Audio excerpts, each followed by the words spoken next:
আসসালামু আলাইকুম। Manda agro farm YouTube channel ও ফেসবুক পেজে আপনাদের সকলকে স্বাগতম। আমি আজকে আপনাদের স্কোয়াশের সপ্তম হারভেস্টে কতটুকু ফলন পেলাম সেটি আপনাদের দেখাবো। আর বরাবরের মতন আমি প্রতিদিনই বলে থাকি যে এটি সপ্তাহে 2 দিন করে হারভেস্ট করা হয়, কারণ আমার স্থানীয় বাজারে এটি 2 দিন চাহিদা থাকায় এটি 2 দিন হারভেস্ট করা হয়।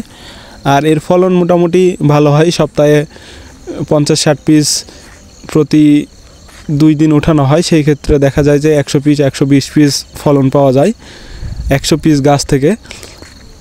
আর এই 100 পিস গাছের মধ্যে শুধু 1টি বা 2টি গাছ নষ্ট হয়েছে মোটামুটি, তাছাড়া সবগুলো গাছই ভালো আছে। এবারে সিঙ্গেল লাইন করার কারণে আসলে ভাইরাসের আক্রমণ নাই।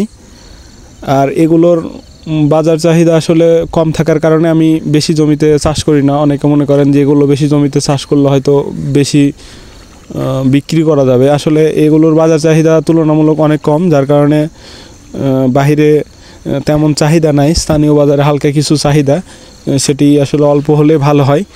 বেশি চাষ করলে এটি কিনতে চায় না, তখন আসলে বিক্রি করাটা অনেক ঝামেলা, তাই অল্প জায়গায় চাষ করা হয়। আর এখন পর্যন্ত এখানে আমার 7 দিন হারভেস্ট করা হয়েছে। সেখানে মোটামুটি 100 পিস গাছ থেকে 400 পিস এর বেশি সংগ্রহ করা হয়েছে, যা মোটামুটি ভালো ফলন। আর গাছ এখন যে কন্ডিশনে আছে মোটামুটি আরও কিছুদিন এভাবে চলবে।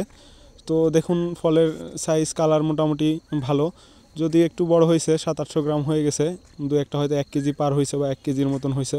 তো এই ছিল আজকের ভিডিও। এছাড়াও যদি সবজি চাষের নতুন নতুন ভিডিও দেখতে চান অবশ্যই আমার এই চ্যানেলটি সাবস্ক্রাইব করবেন এবং ফেসবুকটি ফলো দিয়ে রাখবেন। তো ভিডিওটি দেখার জন্য সকলকে ধন্যবাদ।